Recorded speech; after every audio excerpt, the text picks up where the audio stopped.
Eh bien,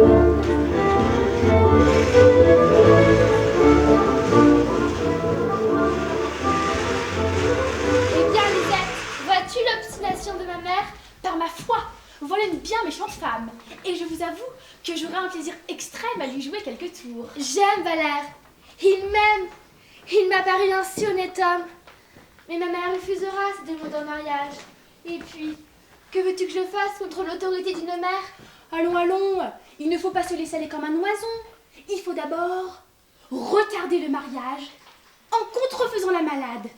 Mais je vois votre mère, rentrez dans votre chambre et laissez-moi agir. Ah malheur, ah ma pauvre madame de Sautanville, où pourrais-je vous rencontrer? Que dit-elle là? Ma pauvre maîtresse. Lisette, Quel accident! Lisette, quelle fatalité! Lisette! Ah, madame! Qu'y a-t-il? Votre fille! Dis donc vite, votre fille, toutes ces idées paroles que vous lui avez dites, est montée dans sa chambre. Et là, pleine de désespoir, elle s'est mise à pleurer amèrement. Et tout d'un coup, son visage a pâli. Le cœur lui a manqué. Et elle m'est demeurée entre les bras. Ah, ma fille! À force de la tourmenter, je l'ai fait revenir. Mais je ne crois pas qu'elle passera la journée. Vite, comment acquérir des médecins en quantité? Un peu trop avare dans une pareille aventure.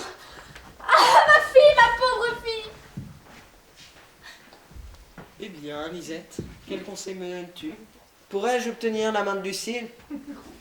Hélas, ma maîtresse veut résolument que sa fille épouse Villebrequin. Et les affaires sont tellement avancées qu'ils eussent été mariés dès aujourd'hui si Lysinthe n'avait l'idée de contrefaire la malade. Et la bonne vieille dame qui est assez crédule m'envoie quérir un médecin. Si vous pouviez envoyer un médecin de vos amis, il conseillera à la malade de prendre l'air à la campagne et vous pourriez la voir, à l'insu de notre vieille dame, l'épouser et laisser sa mère passer tout son saoul avec Villebrequin. Ah ouais, non. Mais comment trouver un tel médecin? Je n'en connais pas un. Je songe à une chose. Et si vous faisiez habiller votre valet en médecin? Il n'y a rien de si facile à duper que la vieille dame. Hein. Ah, c'est un lourdeau qui gâtera tout. Et il faut s'en servir, faute d'autres. Allez, voici tout à propos. Ah, Scapin, j'ai besoin de toi dans une affaire de conséquence. Bien que je t'instruise de ce que tu dois faire. Partez vite, j'aperçois ma maîtresse qui vient.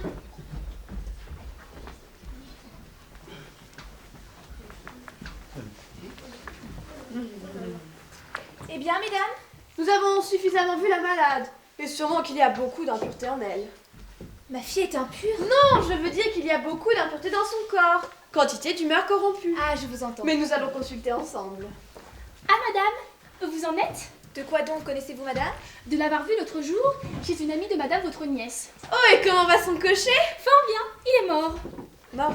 Oui. Cela ne se peut. Je ne sais pas si cela se peut, mais je sais bien que cela est. C'est impossible, vous dis-je. Et moi, je vous dis qu'il est mort et enterré. Hippocrate dit que ces sortes de maladies ne terminent qu'au 14e ou 21e jour. Or, il n'y a que 6 jours qu'il est tombé malade. Hippocrate dira que ce qui lui plaira, mais le cocher est mort. Oh, paix discoureuse, sortez d'ici. Mesdames, je vous prie de me dire vite ce que vous avez résolu. Allons, madame. Non, madame, parlez, s'il vous plaît. Vous vous moquez. Je ne parlerai pas la première. Madame. Madame. Eh, de grâce, laissez tomber toutes ces cérémonies et songez que les choses pressent. Allez, votre fille. Parlez l'un après l'autre, de grâce. Nous avons vu la malade. Et mon avis à moi est qu'il y a une grande chaleur de sang. Je conclus donc à la saigner le plus tôt que vous pourrez. Et moi, je dis que sa maladie est d'une pourriture d'humeur causée par une trop grande répression. Ainsi, je conclus à lui donner de l'émétique. Je soutiens que l'émétique la tuera. Et moi, que la saignée la fera mourir. C'est bien à vous de faire la femme savante. Oui, c'est à moi. Et je vous prêterai le collet en tout genre d'érudition. Souvenez-vous de l'âme que vous fîtes crever ces jours passés. Souvenez-vous de la dame que vous avez envoyée en l'autre monde il y a 3 jours. Je vous ai donné mon avis. Je vous ai dit ma pensée. Si vous ne faites saigner tout à l'heure votre fille, c'est une personne morte. Si vous la faites saigner, elle ne sera pas en vie dans un quart d'heure. Qui croire des deux? Et quelle résolution prendre sur des avis si opposés? Messieurs, je vous conjure de me dire, sans passion, ce que vous croyez le plus propre à soulager ma fille. Madame, dans ces matières-là, il faut procéder avec circonspection et ne rien faire, comme on dit, à la volée. les fautes qu'on y peut y faire sont, selon notre maître Hippocrate, d'une dangereuse conséquence. Il est vrai, faut bien prendre garde à ce qu'on fait. Et quand on a failli, il n'est pas aisé de rétablir ce qu'on a gâté. Experimentum per colossum. C'est pourquoi il s'agit de raisonner auparavant comme il faut, de peser mûrement les choses, d'examiner les causes de la maladie et de voir les remèdes qu'on y doit apporter. L'un va en tortue, l'autre qu'on la poste. Or, je trouve que votre fille a une maladie chronique. Et les symptômes qu'elle a à son indicatif sont d'une vapeur fuligineuse et mordicante qui lui picote les membranes du cerveau. Et comme ces humeurs ont été engendrées par une longue succession de temps, elles se sont reconduites et ont acquis cette maladie qui fume vers la région du cerveau. Si bien donc que pour expulser les humeurs, il faudra une purgation rigoureuse. Après, nous en viendrons à la saignée, que nous réélecterons si on en a besoin. Ce n'est pas qu'avec tout cela, votre fille ne puisse mourir, mais au moins vous aurez fait quelque chose et vous aurez la consolation qu'elle sera morte dans les formes. Il vaut mieux mourir selon les formes que de réchapper contre les formes. Nous vous disons sincèrement notre pensée. Et vous en parlez quand nous parlons à notre propre sœur. Je vous rends très bien grâce.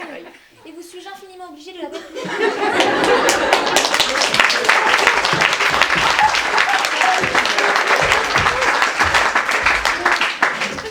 Madame, je vous apporte une bonne nouvelle. Je vous amène le plus habile médecin du monde. Il vient des pays étrangers et sait les plus beaux secrets. Peut-être guérira-t-il votre fille. Où est-il donc? Il est là. Très humble servante à monsieur le médecin. Voilà, ma fille est malade. Je mets toute mon espérance en vous. Hippocrate dit qu'une personne ne se porte pas bien quand elle est malade. Vous avez raison de mettre votre espérance en moi, car je suis le plus grand, le plus habile, le plus docte médecin qui soit dans la faculté végétale, sensitive et minérale. Je suis fort ravie. Oh, ne vous imaginez pas que je sois un médecin comme les autres, un médecin du commun. Les autres médecins ne sont, à mon égard, que des avortons de médecine. J'ai des talents particuliers, j'ai des secrets. Salam alek, signor si, signor non, per omnia secula seculorum. Voyons un peu. Et ce n'est pas elle qui est malade, c'est sa fille. Il n'importe. Le sang du père et de la fille ne sont qu'une seule et même chose. Et par l'altération de celui de la mère, je puis connaître la maladie de la fille. Mais y aurait-il un moyen de voir de l'urine de l'aigretante? Oui, vite, Lisette, allez quérir de l'urine de ma fille. Monsieur le médecin, j'ai grande peur qu'elle ne meure. Ah, qu'elle s'en garde bien. Il ne faut pas qu'elle se laisse mourir sans l'ordonnance du médecin.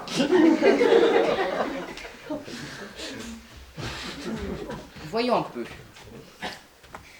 Voilà de l'urine qui marque grande chaleur, grande inflammation dans les intestins.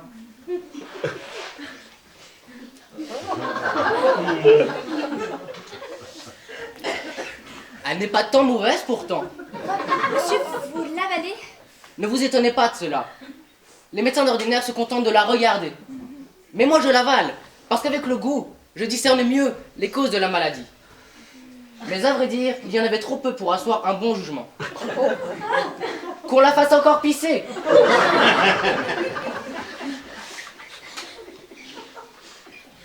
Elle ne veut pas pisser davantage. Quoi? Votre fille ne pisse que des gouttes? Voilà une bien pauvre pisseuse que votre fille.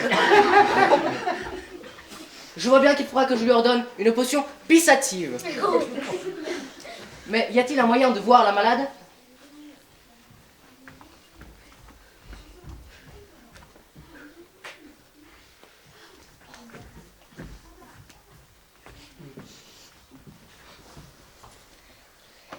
Eh bien, mademoiselle, vous êtes malade? Oui, monsieur. Tant pis. C'est un signe que vous ne vous portez pas bien. Sentez-vous de grandes douleurs à la tête? Au rein? C'est fort bien fait. Hippocrate, au chapitre qu'il a fait de la nature des animaux, dit 100 belles choses. Par exemple, qu'il n'est rien de plus contraire à la santé que la maladie. Nous pouvons donc conclure, grâce à ce grand homme, que votre fille est fort malade. Et je lui recommande qu'elle se divertisse un peu, à la campagne, qu'elle prenne l'air.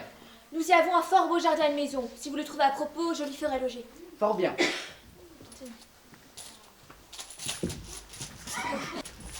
Eh bien, Scapin, qu'as-tu fait depuis que je ne t'ai point vu? Oh, merveille sur merveille.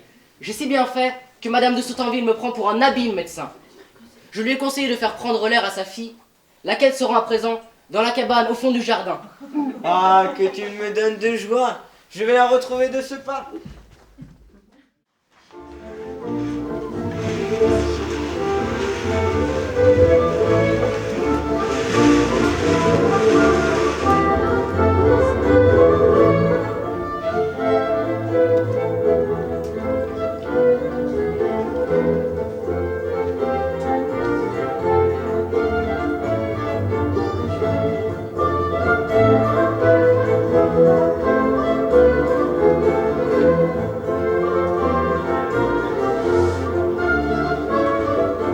Je viens d'apprendre là-bas, à la porte, de jolies nouvelles.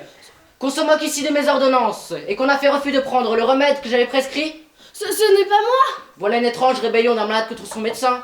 C'est épouvantable. Un clistère que j'ai pris plaisir à composer moi-même Elle a tort. et qui, dans des entrailles, devait faire un effet merveilleux. C'est de la faute de mon frère. Le renvoyer avec mépris. C'est mon frère. C'est un attentat énorme contre la médecine. Vous avez raison. Je vous déclare que je romps commerce avec vous. C'est mon frère qui a fait tout le mal. Oh, je vous aurais tiré d'affaire avant qu'il fût peu. Elle ne le mérite pas. J'allais nettoyer votre corps et en évacuer entièrement les mauvaises humeurs. Ah, mon frère. Et je ne voulais plus qu'une douzaine de médecines pour vider le fond du sac. Elle est indigne de vos soins. Mais puisque vous n'avez pas voulu guérir par mes mains, Ce n'est pas ma faute. je vous abandonne à votre mauvaise constitution, à la corruption de votre sang et à l'âcreté de votre bile. C'est fort bien fait. Mon Dieu. Et je veux qu'avant qu'il soit 4 jours, vous deveniez dans un état incurable. Ah, miséricorde. Que vous tombiez dans la bradypepsie. Monsieur Purgon. De la bradypepsie dans la dyspepsie. Monsieur Purgon. De la dyspepsie dans la pepsie. Monsieur Purgon. De la pepsie dans la dysenterie. Monsieur Purgon. De la dysenterie dans l'hydropisie. Monsieur Purgon. Et de l'hydropisie dans la privation de la vie. Où vous aura conduit votre folie.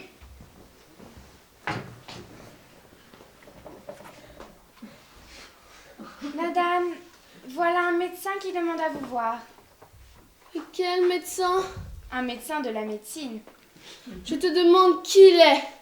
Je ne le connais point, mais il me ressemble comme 2 gouttes d'eau. Et si je n'étais sûre que ma mère se tenait femme, je dirais que ce serait quelques petits frères qu'elle m'ait donnés depuis le trépas de mon père. Fais-le venir. Vous avez de la chance. Un médecin vous quitte et un autre se présente. J'ai bien peur que vous ne soyez cause de quelque malheur là. Encore? Vous en êtes toujours là? Voyez-vous, j'ai encore sur le cœur toutes ces maladies que je ne connais point. C'est...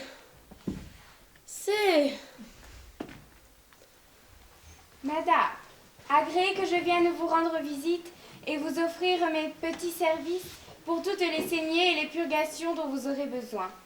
Monsieur, je vous suis fort obligée. Par ma foi, la tonne est elle-même. Madame, je vous prie de m'excuser. J'ai oublié de donner une commission à mon valet. Je reviens tout à l'heure. Et ne diriez-vous pas que c'est effectivement Toinette? Il est vrai que la ressemblance est tout à fait grande, mais ce n'est pas la première fois qu'on a eu de ces sortes de choses. Et les histoires ne sont pleines que de ces jeux de la nature. Pour moi, j'en suis surprise. Et... Que voulez-vous, madame? Comment? Ne m'avez-vous point appelé? Moi, non. Il faut donc que les oreilles m'écornent. Demeure un peu ici, pour voir comme ce médecin te ressemble. Oui, c'est ça. J'ai affaire là-bas et je l'ai assez vu. Si je ne les voyais tous deux, je ne croirais que ce n'est qu'un. J'ai lu des choses surprenantes de ces sortes de ressemblances. Pour moi, j'aurais été trompée à celle-là et j'aurais juré que c'est la même personne.